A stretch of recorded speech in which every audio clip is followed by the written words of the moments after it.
Hey, everybody, welcome to this episode of Full Draw Friday on a Saturday. This is number 19, and it's going to be part 2 of the food plot planning series. This may just be another 2-part series. We might do more, depending on if I decide I want to talk about anything else with food plot planning. But last Friday, I talked about what to plant, so now we're going to talk about where to plant. And there's a lot that goes into it. I'm going to cover a little bit of it. And there's a lot of nuance to it, but I'll give kind of some general ideas for what we like to look for. So we'll get into Full Draw Friday number 19.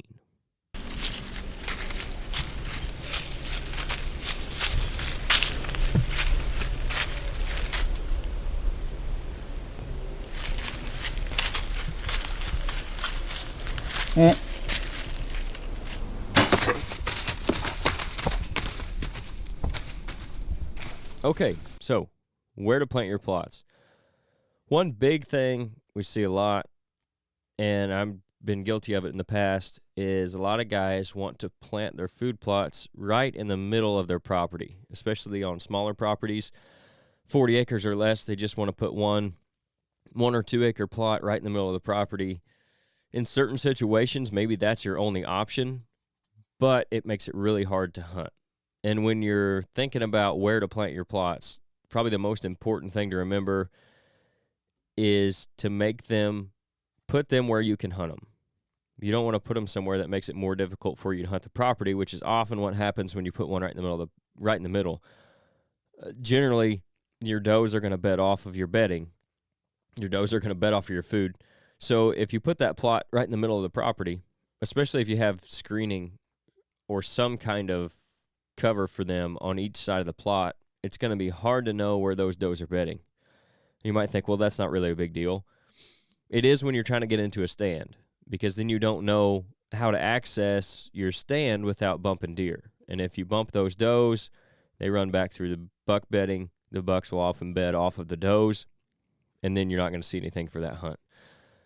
You might still see something that hunt. Your chances go way down. We should put it that way. That's why we try to look at edges of the property, and I'm not talking right up against the property line, but we like to push the food plots out towards the edges of the property. That creates more depth in the middle of your property for that bedding, especially if you work on screening the inside edges of those food plots. That way the does will bed towards the middle of your property. You can put, say, a sanctuary feeding plot towards the middle of your property. You're going to run the risk of those deer just using it in the daytime, though, and never making it to your hunting plots before dark. But that is an option, too, just depending on what your goals are and what you're trying to do. But if you're trying to, harvest mature bucks, mature deer in general, you can push those out to the edges a little bit. Obviously, you want to avoid sides of the property where there is hunting pressure from your neighbors. And I know a lot of places that's going to be on all 4 sides of your property. So maybe that's a situation where you have to plant something towards the middle, but then you have to end up working with your screening, doing some timber stand improvement to make it a little more huntable for you, getting in and out of there. Especially on smaller properties, screening is really important. And it's really important with food plots in general, especially it's going to allow you to plant them in certain places that might not be as advantageous. But if you do your screening right, you can bed the does where you want them most of the time.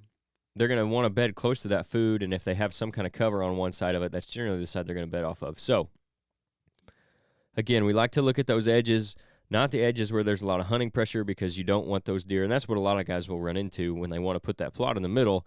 They say, well, if I put it out here, my neighbors are going to hunt it. And that's a possibility for sure. But if you have a side of the property where the neighbors aren't hunting, then maybe you push your food plots to that side. And that's going to attract deer. And when they find that food, a good food source, they'll move out of their way quite a bit.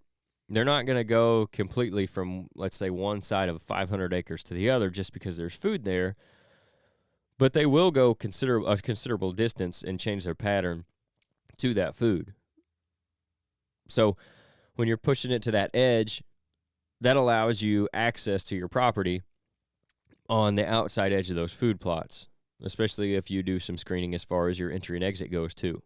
So if you're creating a good soft edge on the side of your food plot where you want those deer to come from, where you want them to bed, and then you're doing some screening with that, maybe that be hinge cutting or just planting some screening on that side as well.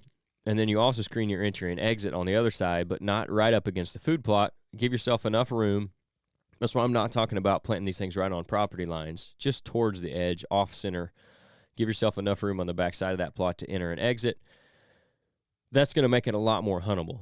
And that's probably the most important thing, again, to where you're planting your food plots. Because if you can't hunt them, it doesn't really matter where it's at, even if it's in the perfect spot. If you're bumping deer every time you're going into your stand, you're not going to have as much likelihood of killing that mature buck as you would if you can get in and out without them knowing you're there. So that's the biggest thing, the biggest rule to me, is to make sure they're huntable.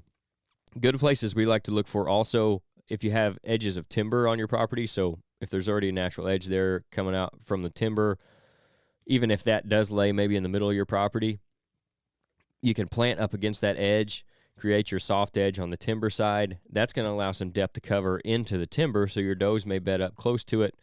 You can hunt on the outside, whether it be from an elevated blind, a ground blind. Maybe you have timber on both sides a little bit. Maybe there's a tree line or a fence row, and then it goes into timber. If you can plant that thing on the edge of the timber, the deer are going to feel pretty comfortable coming out in there and feeding daylight, especially, again, if you give them screening all around that thing, some protection, a little bit of cover on the outside as well, so they're not just walking right onto an open field necessarily, but they're coming from the timber through that soft edge out into the food plot that maybe has some CRP, some switchgrass on the other side of it. That's going to allow them to feel safe out there during the daytime. Then your does are going to bed up next to the food plot if you do your screening right again, hinge cutting, whatever it may be. And then your bucks are going to bed deeper into the timber off of those does. This works especially well if you have a valley or even a ridge top going up into the timber. If you can put your food at the top edge of that timber, or if it's at the bottom and the timber goes up, either way, that really works well with your depth of cover for bedding bucks, either up on top or down on the bottom. So you may not be able to necessarily hunt in the timber as much on directly behind your food plot for fear of bumping those does out of there, but you can definitely still hunt the edges of it. There'll still be some travel corridors for you to hunt as well. But you're going to have a pretty good idea where those bucks are bedding.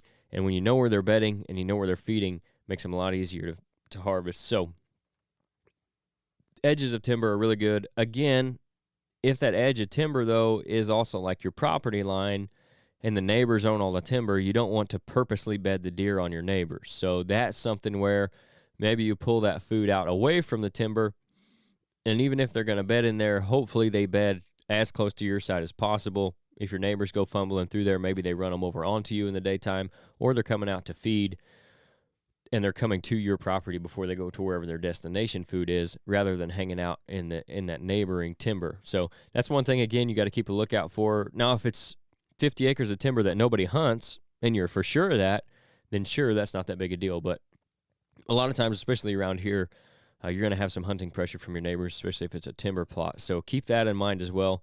Another good place we like is along travel corridors, and this is not necessarily for your bigger 3/4 acre, 2 acre food plots. This is going to be those micro plots, if you want to call them that, 1/4 acre, maybe a 1/2 acre, little kill plots, we like to call them. This is good for your small clover and chicory, that kind of thing. Like Grandpa Ray's Inner Sanctum would work really well in there. Along those travel corridors, especially in a timber stand, if you can clear out your canopy just a little bit, the deer are wanting to move through there anyway. So this is just going to give them that much more reason to come through there past your stand, or just come hang out there as a staging area before they go out and feed in the ag field. This is kind of similar to what we have behind Jeff's house. The first plot we had behind Jeff's house, the canopy's kind of getting too grown up for us to plant it at this point. But when we first had that logging trail back there, the deer were using it anyway. We went in and created a clover plot in there, and it acted as a staging area 50, 60 yards off of the field edge where they were going out to feed at night. So we could get them coming in there during the daytime. They felt pretty comfortable. You could sit in there from 2 o'clock till dark and see does in and out, and then those bucks would start coming in later in the evening, but still in good shooting light before they'd go out to that ag field, or even during the rut coming to check those does. So that's another thing we like to look for. If there's a good spot, especially if it's already somewhat open canopy along a travel corridor, especially those clover blends, like our blend we like for that, the clover chicory alfalfa. Again, Grandpa Ray's Inner Sanctum works really well. There's a lot of blends out there that are clover based that will work well for that. They only need about 4 hours of sunlight, so it's not like you have to open up a ton of canopy, but if you can open up just enough, put one of those along a travel corridor, that's really going to influence their movement to use that particular travel route more often and give you more chances at harvesting that deer, of course, when the wind is right. So those are some places we like to look for. Again, got to make them huntable. Look at the edges if that's possible for you. Again, another edge being the edge of timber doesn't necessarily have to be the edge of your property. A long travel corridor is a really good spot for those small kill plots, staging plots, however you like to refer to them. But again, this is all different depending on your property. So these are some rules of thumb, I guess, things you can look at to take into consideration. But if your property lies differently, where none of these are going to work, then obviously you're going to have to look at something different. That's why I said in the beginning of this, there is nuance to it. None of these are hard set fast rules that you have to follow. Okay, so again, like I was talking about with the planting the edges of the middle of the property, it may not be possible for you to plant on the edges. Maybe you have too much hunting pressure all around. Maybe you got timber all around you and yours is just open. Maybe it works better for you to plant in the middle and then do some other habitat management as far as putting cover on one side, so maybe that's the side they're bedding on, so it gives you an entry and exit. Maybe that means cutting out paths for you to come in and leave from your stand because you have to put that plot in the middle of your property. So there's definitely times where all three of these things may not work. Everything I've talked about, it just might not work out for how your property's set up. So this is all stuff that you're going to have to, you can take it into consideration, but it has to work for your specific property. There's just so much difference. No two properties are the same unless, say, they're all a cornfield, but no two hunting properties are going to be the same. There's always going to be nuance in the stuff you have to do to get the most out of them. So, again, screening is really important. Creating those soft edges to allow the does to bed off of your food plots is going to allow you to plant them in a lot of different places. If you have the ability to create natural grass bedding for them, whether that be a CRP blend or a different kind of grass blend that you like. If you can do some hinge cutting, that's going to allow you to plant food plots in different locations to bed those does off of them. All those things go into it. If you guys have questions about what to do with your property, like you're looking at all this stuff, you think, man, it's not really working out for what I want to do, or what you're saying sounds good, but I don't think it applies to my property, you guys can always send us a message. We'd be glad to help you out. Again, we do some consulting too, so if you guys are wanting that, you can go to the website and contact us there through any of our social channels, anything like that. And we'd be glad to help you out.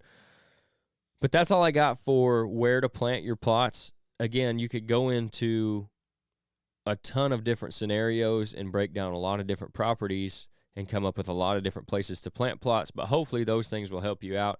Those are some of the most common things we've seen as far as what works best for planting your plots. So take it for what it is. If it works for your property, awesome. I hope it does. I hope that helps you guys out. That's all I got. Again, this Friday, well, I guess Saturday, for where to plant your plots. So if you guys don't have a piece of property where you can do this stuff and you're looking for one, maybe you've got the money for a down payment or you've been saving up and you're looking for your own piece of property to buy now, you need to give our guy Rodney Hawkins a call. He grew up hunting and fishing, and he's now putting that love for the outdoors into selling recreational properties. He's a land specialist with Midwest Farm and Land. And if you haven't heard of them, they're not really your average real estate company. Last year, they sold over $85 million worth of ground alone. With agents like Rodney all over Illinois, they're really a local company with a national reach. And for more information on them, any properties that might be available, or just to tell Rodney what you're looking for, you can contact him at 618-925-3153, and he'll get you taken care of. Be sure to ask him about his new company called RG Outdoors as well. He's currently carrying hard and soft-sided blinds and blind chairs, all from Radix Blinds, in addition to an all-natural scent elimination product called Camo Dust, which you can get more info on at camodust.com. I think he's also bringing in some cameras as well. I'm not 100% sure of that. But again, you can talk to him, find out what he's got. As for the blinds, Nate spent a lot of time on one of the soft-sided blinds this season, and he was more than happy with that, how that worked out for him. I know Rodney had just posted recently. He's getting ready to make an order for some. It's a really good alternative to a hard-sided blind on a budget. I think there's something like in the $1,200, $1,300 range for a 10-foot elevated, 5-foot elevated, really roomy blind that you can hunt out of. It does have some thermal protection to it. They're really nice. Like I said, Nate spent a lot of time in one. I got to hunt out of it with him. Went and checked it out a couple different times and really impressed with it. So if you're interested in those or anything else they have to offer, check their Facebook page out at RG Outdoors. You can email them, rgoutdoors@yahoo.com, or again, just call Rodney directly at 618-925-3153. You guys can also support the podcast by going to ridgehunteroutdoors.com. Anything you want on there, just use the discount code FULLDRAW. That's all caps, no space, and you get 10% off anything on the website, whether that be our Clover and Chicory blend, some of the podcast apparel that we have out, any of our scents and stuff as the season gets closer and you start looking at that stuff, or just for running your mock scrapes year-round, you get 10% off anything on the website with that discount code FULLDRAW. That's a way to support us directly. You can also go to Apple Podcast and give us a follow on there. Leave us a review. You can go to YouTube, subscribe to the channel. Spotify, same way, follow us on there. We appreciate all that stuff. You guys helping us out as far as supporting the podcast goes. We appreciate everybody who tunes in and listens every week. We will catch you guys again next Friday. See ya.